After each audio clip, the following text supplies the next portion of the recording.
Welcome to Mortification of Spin, a casual conversation about things that count, with Carl Trueman and Todd Pruitt, a podcast of the Alliance of Confessing Evangelicals. Let's join this week's conversation.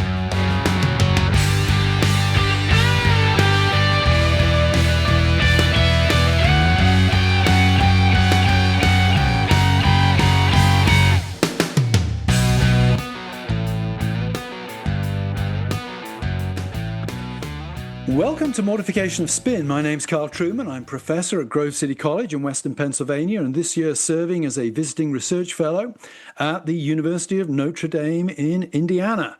And I'm here as always with my close friend and longtime podcast colleague, the Reverend Todd Pruitt, who is pastor of Covenant PCA in Harrisonburg, Virginia. Good to be with you, Todd. Good to be with you, Carl. Now, I want to call attention to something that our listeners didn't get to hear. Just before we came on, you were mocking the notion that I am a descendant of John Knox. Yeah. As though that might not be true. Well, my theory is that genealogy is for conservative Christians what reincarnation is for people out there, that nobody's ever a boring person who's been reincarnated. They're always Marie Antoinette or John F. Kennedy or somebody. So you just happen to be genealogically connected to John Knox. I guarantee there are lots of really boring people in my family line. Yeah. And in fact, once my father's family moved over from Scotland to the United States, they went from Presbyterianism to Pentecostal holiness. Oh. And I'm the one who broke that.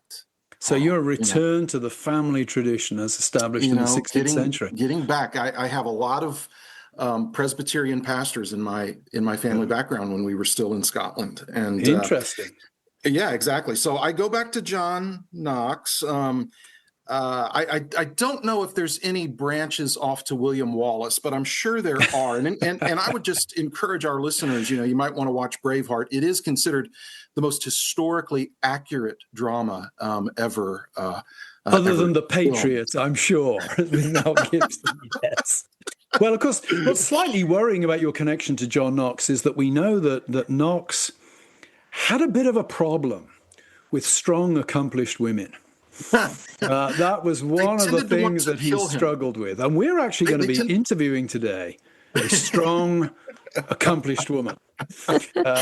She's actually and I'm fine with that. I want everyone to know I am fine with that. Yeah, I can see you breaking out in sweat right now.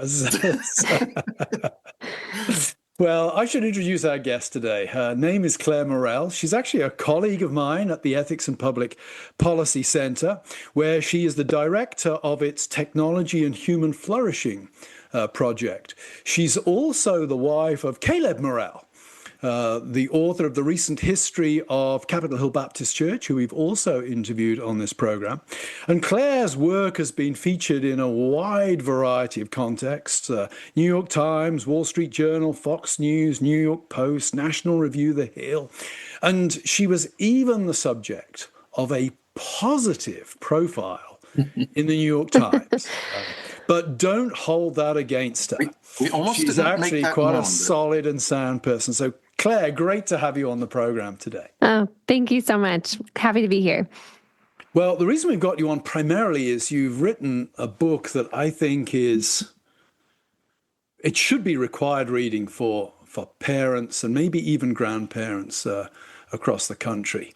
I should say up front, it's not a distinct, you are a Christian, but it's not a distinctively Christian book. This is a book that, if you have friends who are wrestling with the kind of issues this book raises, you can recommend this book to them without worrying that they'll accuse you of trying to evangelize them. This is not a book written specifically for Christians, but it is a book that I think Christians will find extremely helpful. The title is The Tech Exit, a practical guide to freeing kids and teens from smartphones. Now, if you've lived long enough, as I'm sure most of our audience have, you'll know that when smartphones became a thing round about the middle of the last decade, most people, including most parents, thought they were a great thing.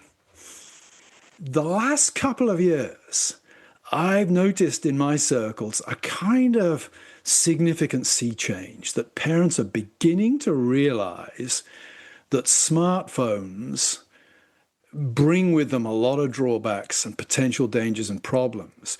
And accompanying that feeling of dis-ease is a feeling that they simply don't know what to do about it, because smartphones are such an integral part of our lives now. Claire, you've written this book that is really designed to help parents through a world that is so omnipresent. Could you give us the sort of 30-second version on, I hate to ask the cliched question, why did you write the book? We know why you wrote the book, but why do you think this book is so urgently needed at this particular point in time? Yes. So my work in the last 4 years has focused on policy solutions to protecting kids online, but I was frequently asked by parents for my advice. And given my research, I was convinced that the harms from smartphones and social media required a smartphone-free childhood, that a smartphone-free childhood was actually necessary to effectively protect our kids, because I was staring at all the shortfalls of screen time limits and parental controls, how these were not sufficient to protect our kids against the extremely addictive design that even a short amount of time per day on a smartphone is still incredibly addictive. It activates the same parts of the brain as a highly addictive drug, creating a constant craving.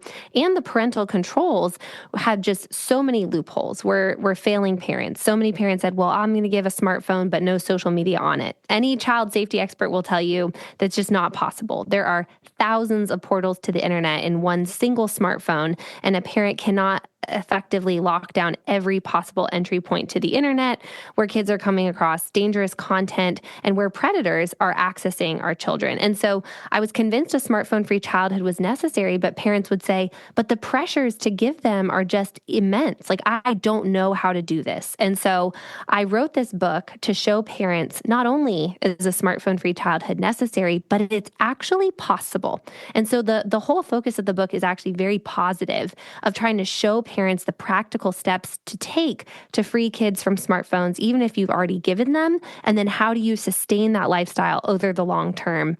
And so that's why I wrote the book, to really show parents there is a better way, and that saying no to smartphones is saying yes to so much more in real life that we as parents all want for our kids.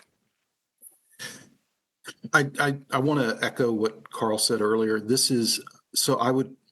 I would classify this as a necessary book. It's not just a good book. It's not just it's a necessary book. And every once in a while, I'll do this with a book that's this timely and this important. I'm telling you, moms and dads, get this book. I'm not recommending it. I'm commanding you. You've got to get this book. Claire, I think, and I'm not telling you anything you don't know, but for the sake of our listeners, the combination of smartphones, I love that cell phones were invented. Love the idea that if your kid goes, they can get a hold of you wherever they are, vice versa. The smartphone, with the combination of social media, is, I think, the most destructive technology we've ever put in the hands of our children, ever. It is a pornography delivery device. Parents, I'm telling you, your kids will get around you on it. It's a pornography delivery device. It is a shame delivery device, because now your kid is going to know everything that they're not invited to, every little comment, every insult. It taps into every immature response that we have as people, and it draws that out. It is incredibly destructive. Now, since we know that, and Claire, it's becoming harder and harder to deny that now. I mean, even people who might have been reluctant to say that 5 years ago are beginning to say, okay, this is bad. We've got a real problem here. So I've got an idea as to why this is, but why do you think then, knowing what we know now, why do you think it is that so many parents, and let's just specify by saying Christian parents, so many Christian parents give in on it?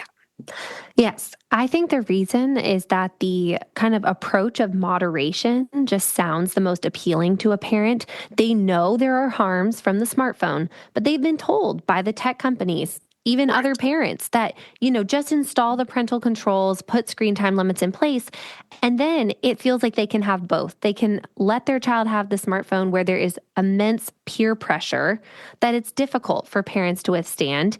And then they still feel like their kids are being protected. But let me tell you, it is a lose-lose situation. They're getting the worst of both worlds. For parents, like their kids are actually not effectively protected. And most parents said the reason they gave in to the smartphone was because their child was begging for it, demanding the smartphone. Everyone in their class had one. Well, this mom was saying, what I didn't realize is that giving the smartphone actually introduced 40 more battles a day. It created more Right. friction in our parent-child relationship because now it's constantly me trying to stand between my child's underdeveloped brain and this drug dispensing machine. And so it actually created more division in the family relationships by giving in to the smartphone than Yeah. holding out on it. And so I would say, I think the problem is that the strategy of moderation sounds appealing. And what I explained in my book is we have a metaphor problem as a culture. We've treated the smartphone more in the category of sugar, something that is dangerous in excess, but can be enjoyed in moderation. And what I try to explain through the brain research that I've been doing in this book is that it's more like digital fentanyl than sugar, that even a small amount creates an incredibly strong craving for more, and that the screen time limit is actually never enough. A child will live in the virtual world long after they leave it. Like the time limit doesn't match on to a child's mental or emotional time spent on the app, because as you were mentioning, they're constantly wondering, what's going on? What have I missed out on when I'm not on the app? Do I have a new post or a like or a follower? And so the metrics, the design the tech companies have put into the smartphone and social media make it an inherently addictive thing by design. And just like other addictive substances, as parents, we don't treat those with moderation. We say, if something is addictive to you, we're not going to give it to you in any amount. And that's what I'm calling for when it comes to And smartphones. you just named something there that parents have to get, which is the heads of these tech companies are not your child's friend. They are motivated by a desire for your child to be addicted to their product. And I don't care what Mark Zuckerberg says or the rest of them. They are not your child's friend. 100%. No, I try to explain this to parents. It's inherently a predatory industry because they want to extract as much time, attention, and data as possible from our children, and they want to addict our children young. The younger they hook a user on their product, the more they profit off of that person over the course of their lifetime. And so it is completely a business model for them. And child protection, child safety, that is not their driving goal. It is profit. It is maximizing their dollars. And so we have to realize the interests of tech companies and those of parents are directly opposed. Yeah. So I suspect that increasingly it's an easy sell to tell parents smartphones are a bad thing. I think more and more people are waking up to that. What positive strategies, Claire, would you recommend? I mean, it's one thing to say, you got to say no. But there's a sense in which, we can say no, but it's always easier to say no when we have something we can offer as an alternative, when there's not just a negative strategy in play, but there is a positive, constructive strategy. Are there maybe two or three things? I know you go into great detail in the book, but are there two or three things here and now you could say, parents, there's hope because you can do this, you can do that, you can do the other? Yeah. No, okay, I'll give a couple things. The first thing is just actually testing out a digital detox. Maybe you think, I'm not sure we could sustain a smartphone-free lifestyle over the long term for our kids, but I encourage parents to just start by detoxing from the phone for 30 days. Like, just get your child to not be on the phone for 30 days, no social media, because what you'll see is that their personality and their attention and their focus and other things actually come back. That sometimes parents don't even realize like the cumulative impacts of the smartphone until they take it away. And then once they see those results in their kids, they are so incentivized to keep going. So I just think the most powerful thing to convince you to do this is to just see the results for yourself. And so just trying out a 30-day digital detox, and I walk through how to do that in the book. book. And particularly if you've already given your child a smartphone, well, then it's important to start by doing that to reverse course. But then how do you sustain this lifestyle over the long term? And maybe you haven't even given into the pressures yet. How do you withstand them? The one kind of critical factor for success in all the families I spoke to was just finding a few other families to opt out of smartphones and social media together. It doesn't have to be everyone in your community, but even one or two other families is incredibly powerful to give your children friends who are also not on the phones, and then also allies as parents. And so I kind of explain in the book that we need to create these counter pressures to push back against the tide of smartphones flowing into childhood. And where people have done this, they've been very successful, even in just changing the culture in their neighborhood or in their schools, when parents start coordinating together to resist these things for their kids. And so I will also just say parenting in the digital age just requires more intentionality, to be quite honest. I'm not saying the tech exit isn't without some costs of parental involvement and time to actually help our children build a social life off of the phones. The families I spoke with said it was important to them that their children have friends. I think that's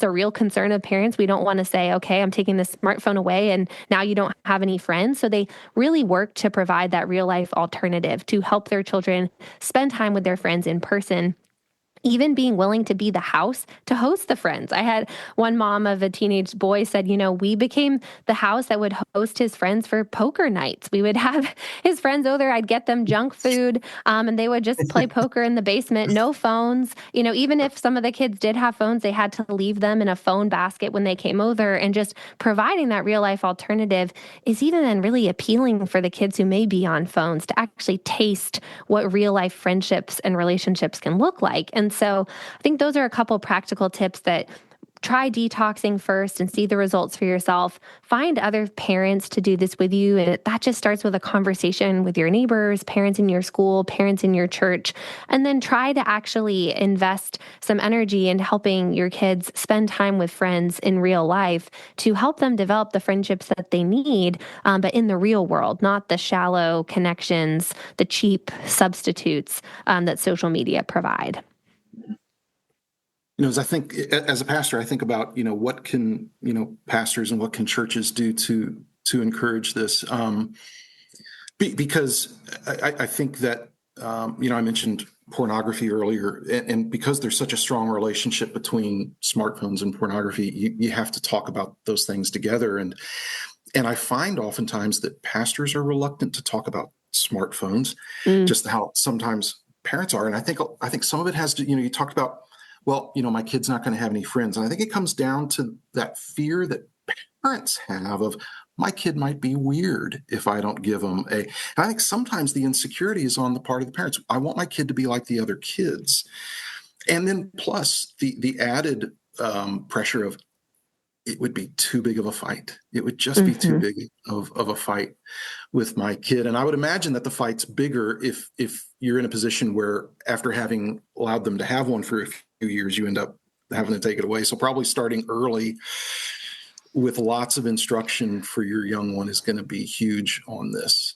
Yes. It's always easier to start strong than to reverse course. But I also explain to parents, the fact that you gave the smartphone doesn't make it an inevitability that you can't take it away and reverse course. Because I hear that from a lot of parents. Oh, if I wish I'd known this 2 years ago. And I'm like, it's not too late. With the information you have now, we do this in parenting all the time. We have to make changes in light of new information if we find out something is harmful to our kids. And so it may be more difficult. And most families said, there was kind of almost a pain point, a point of resistance to get over because it is addicting. And so taking that away, initially there is this kind of withdrawal. But the encouraging news is even neurologically, kids reform their habits. They actually then start to experience pleasures in the real world again, their brains recalibrate. And so it's never too late to detox, though it may be more difficult. And what you're saying about the phone being synonymous with pornography, I can tell you is 100% true. I was even speaking with a counselor the other day who sees a lot of young women struggling with pornography addiction. I said, well, when are they coming across this for the first time? And she said, oh, the minute they get a smartphone. That's the case for every teen. It's just, you think you can lock down all the potential points of entry to porn, and you just can't as a parent. And so just the loss of that innocence it's just not worth the risk of giving the smartphone. And the last thing I'll say on the friendship piece is pursuing the tech exit lifestyle isn't without cost, but the short-term cost that they may experience sometimes of feeling like the odd one out is worth their long-term flourishing. Instead, I think we're often sacrificing the long-term for short-term kind of gains of like, well, I don't want them to be left out, but then their long-term well-being and flourishing is being sacrificed for that. So we have to take a longer time horizon in weighing the cost benefits.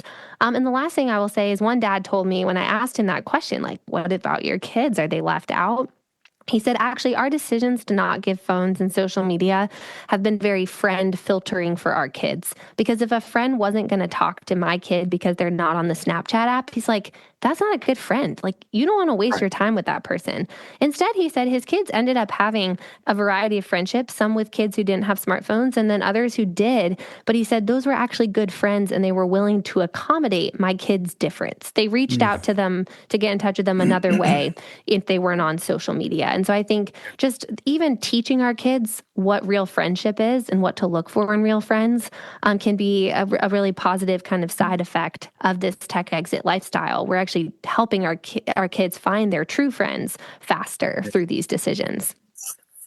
Quick, slight change of direction here, Claire, but it sort of builds on what you've said. Of course, one of the reasons why the New York Times did a positive profile of you is the work that you've been doing behind the scenes relative to internet pornography and age verification. Mm-hmm. Now, somebody like me about age verification, I'm thinking, yeah, okay, I'm a Presbyterian, not a Baptist, so every now and then I might go to totalbourbon.com or something online to look for a bottle of bourbon I can't get in the terrible state of Pennsylvania where everything is horribly state restricted. And something pops up on the screen saying, are you age 21? And I am aged over 21, so I click on it and I'm straight in. Explain to our listeners why what you're doing isn't simply having a meaningless pop-up come up on a porn screen. Can you talk us through some of the interesting stuff that is going on to try to protect our kids and that's enjoying, by all accounts, bipartisan support? Oh, yeah, absolutely. No, this is actually the most exciting policy effort I've been involved in and where we're just seeing a ton of victory and progress. So 24 states have now passed age verification for porn website laws. A little over 3 weeks ago, the Supreme Court upheld in a case, a Free Speech Coalition v. Paxton, the Texas's law age restricting pornography websites. And so this was a huge victory, basically saying these laws are constitutional and because they're fulfilling this compelling state interest of protecting our kids from online obscenity.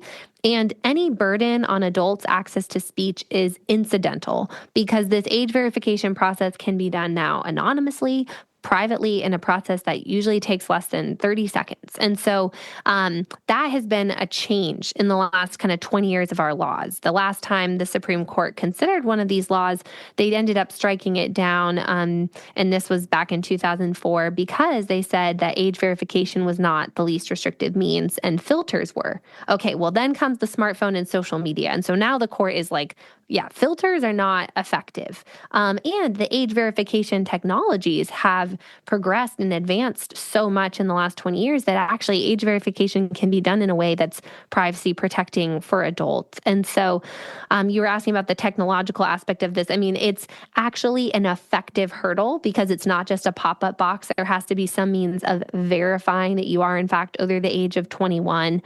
Some states are now using a process with like a digital driver's license where, again, no information about the adult is transmitted to the website, but the Department of Motor Vehicles basically has a program that then will just verify to the website whether or not you're over the age of 21. And so this is extremely effective because kids do not have these digital driver's licenses, but adults do. And so it both allows adults to access, but really prevents children from accessing this obscene material. And this has been a problem because with social media and smartphones, if a child accidentally clicks on a link to a pornography website without age restriction, they're just immediately accessing all that obscene content. Now, this is a very effective hurdle because if they click on a link, there has to be some means of age verification in order for them to get through to that content. And so I'm excited that, yes, these laws have had bipartisan support. It's a growing kind of policy effort in the state. states. It's now almost half of the country has these laws. And so I'm excited. It's not necessarily solving for every aspect of the problem, but it significantly shuts down one of the most significant loopholes or problems to date, where kids were just easily able to accidentally click through to really obscene content on porn sites. Interesting. Well, that's encouraging, and we hope that your work continues to bear fruit like that. Our guest has been Clare Morell. She is the director of the Technology and Human Flourishing Project at the Ethics and Public Policy Center in Washington, D.C. Check out her Substack. You'll get access to a lot of really good material. It's Clare Morell at Substack. .substack.com, and you'll find her writing in a whole variety of places that she's widely accessible. And get this book. The book is The Tech Exit, a practical guide to freeing kids and teens from smartphones. It just needs, moms and dads, just needs to be in your reading stack beginning this week. Pastors, get it in the hands of your people, put it in your, book table, whatever, at church. Youth pastors, get this in the hands of parents. Children's ministers, get this in the hands of your parents. If you're doing, if you're marrying a young couple in this church, in your church, put this in the stack so that before they have kids, they're already prepared. My hope and my sense is possibly a tidal wave of wisdom might wash over us on this thing. I mean, as Clare mentioned, some of these things transcend political ideology, and it comes down to, do we love our kids? Mm-hmm. And people do. And so let's pray that God will have mercy on our nation and on our families, and that parents will be equipped for this. And this book is just a great ingredient to add to the life of your family, to the life of your church, and we encourage you to get it. If you want to get a free copy, because as Carl points out every once in a while, we want to do everything we can to deny the author royalties. But if you'll go to our website, mortificationofspin.org, you can enter to win a free copy of this excellent book. And while you're there, if you'd like to make a donation to the Alliance of Confessing Evangelicals, we are a listener-supported podcast, and the Alliance does great work. And if you'd like to make a donation, feel free to do that as well. Well, we're so glad that you joined us. We thank our guest, Clare Morell, and we look forward to being with you all next time on Mortification of Spin. Teach your children well. Their father's hell did slowly go by, and feed them on your dreams. Thanks for listening to Mortification of Spin, a podcast of the Alliance of Confessing Evangelicals. For more on topics like this, visit mortificationofspin.org, where you can find other articles by Carl and Todd, browse the archive of past episodes, and make a donation. We'll talk to you next time on Mortification of Spin.